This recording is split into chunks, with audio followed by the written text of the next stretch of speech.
Et voilà, on est ici à la deuxième manche de la Coupe du Monde à Loudanviel. On a ici Troy Brosnan pour un run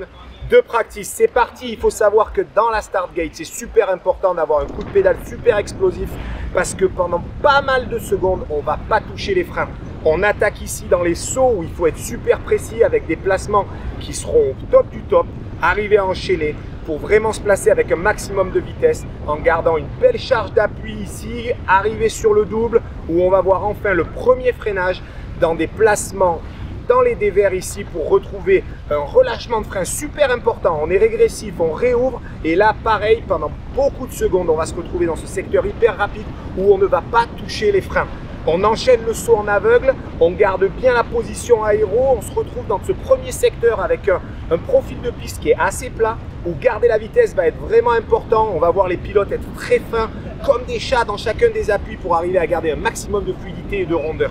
On va retrouver un petit break check ici qui va nous permettre de relancer bien le rythme. Il va falloir pomper pour générer encore de la vitesse parce que de nouveau, on se retrouve avec une légère montée où les secondes qu'on perd avant vont être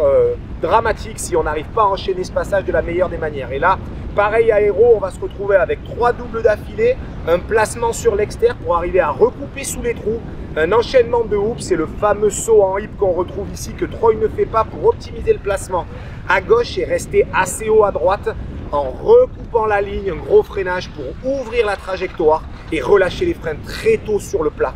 On va rentrer ici dans le raid, on va maîtriser la vitesse pour arriver à recouper sous les trous, sauter par-dessus le chemin et arriver une fois de plus avec un beau placement qui va nous permettre de lâcher les freins trop sur cette belle triple où on retrouve la première grosse double ligne. Les deux passages sont assez équivalents, mais néanmoins la vitesse de sortie va être super importante pour arriver à enchaîner un appui vers le haut à gauche ici, un placement précis, un relâchement des freins pour arriver à aller vraiment pousser dans la pression, garder la vitesse sur le pont. Et là, vraiment, on rentre dans le gros game de la piste où on rentre dans le raid, tenir une ligne haute pour arriver à faire un bel appui, rester haut dans le dévers et faire un petit saut technique au-dessus du chemin qui va nous permettre d'enchaîner une quasi-ligne droite jusqu'à l'appui qui va nous permettre de remonter à gauche pour arriver à passer le droite à la plus belle des vitesses, rester bas et rentrer dans le raid en maîtrisant sa vitesse. Une fois de plus, on rentre dans un secteur où là, on a un bel appui. Il faut arriver à gérer son freinage tout en restant très précis dans la ligne qui est très étroite comme on peut le voir là juste à l'instant. Maîtrisez bien le virage ici avec un beau freinage pour réouvrir tôt et arriver à chercher de la hauteur à gauche avant de plonger dans le raid qui va nous permettre de maîtriser un relâché de frein super tôt dans le bel appui qu'on voit en dessous et garder de la vitesse sur le plat qui est là maintenant important où on retrouvera 2 coups de pédale avec un beau double par-dessus un caillou. Pareil, garder de la hauteur pour arriver à plonger dans l'appui et arriver à avoir un maximum de vitesse dans le raid. Le droite va passer assez vite, il va falloir s'ouvrir